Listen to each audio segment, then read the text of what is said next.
Ada seorang teman bertanya kepada saya. Kebetulan dia pengantin baru, tidak saya sebutkan namanya. Bagaimana hukum hubungan seks dengan istri yang sudah suci dari haid tetapi belum mandi?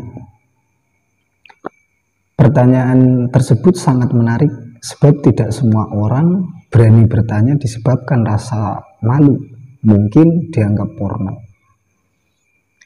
Tetapi sesungguhnya segala hal yang menyangkut ibadah, termasuk hubungan suami istri, jika tidak tahu sebaiknya ditanyakan kepada ahlinya agar hubungan kedua benar-benar dilandasi oleh ilmu agama agar hubungan keduanya benar-benar dilandasi oleh ilmu agama yang memadai dan bernilai ibadah. Menurut Ibnu Rushd, para ulama berbeda pendapat dalam masalah ini dalam kitabnya yang sangat masyhur, yaitu Bidayatul Mujtahid wa Nihayatul Muqtasid. Sekurang-kurangnya ada 3 pendapat, yaitu yang pertama Imam Malik, Imam Syafi'i dan jumhurul ulama menyatakan bahwa tidak boleh berhubungan seksual dengan istri sebelum ia mandi besar. Pendapat yang kedua yaitu pendapatnya Imam Abu Hanifah dan murid-muridnya atau ashabuhu, berpendapat boleh berhubungan seksual dengan istri selesai haid sebelum ia mandi besar. Yang penting sudah suci dari haid pada saat maksimal masa haid. Menurut Imam Abu Hanifah, masa maksimal haid adalah 10 hari. Kemudian pendapat yang ketiga yaitu menurut Imam Al-Auzi dan Abu Muhammad bin Hazm, beliau berpendapat boleh berhubungan seksual dengan istri yang selesai haid sebelum ia mandi besar. Yang penting kemaluannya atau vaginanya dibersihkan dengan air. Jika tidak, maka harus mandi besar terlebih dahulu.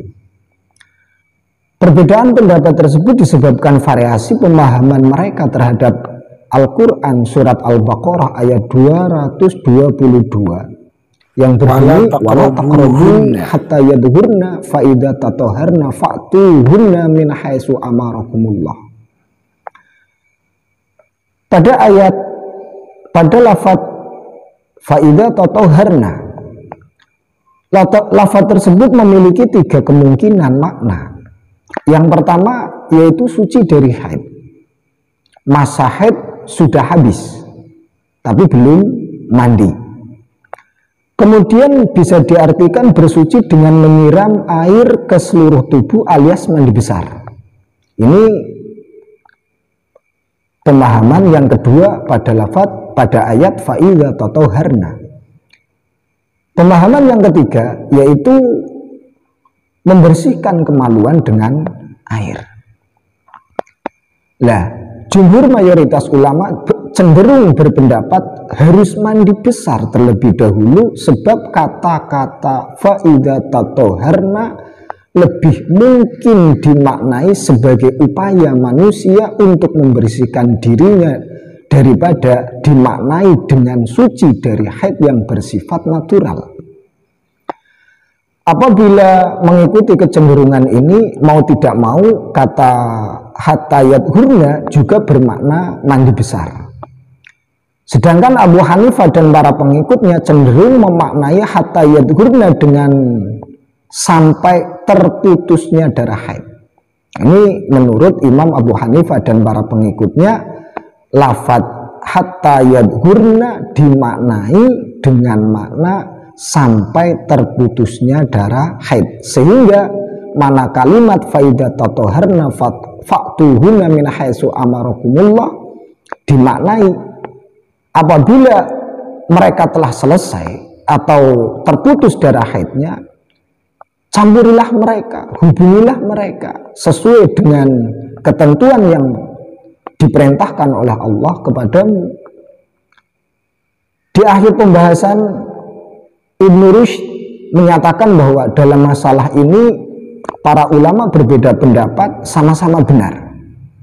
Sama-sama kita boleh untuk mengamalkannya. Yang penting kita jangan sampai talfek.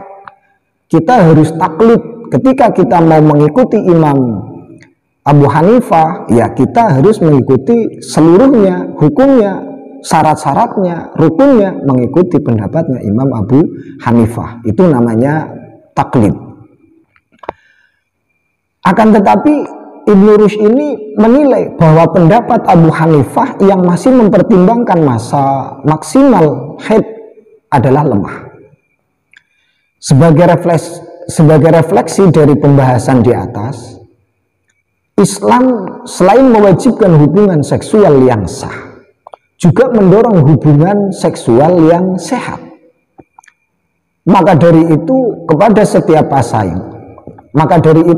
kepada setiap pasangan sebaiknya tidak hanya memperhatikan aspek keabsahan, tetapi juga melihat aspek kesehatan dalam hubungan seksual.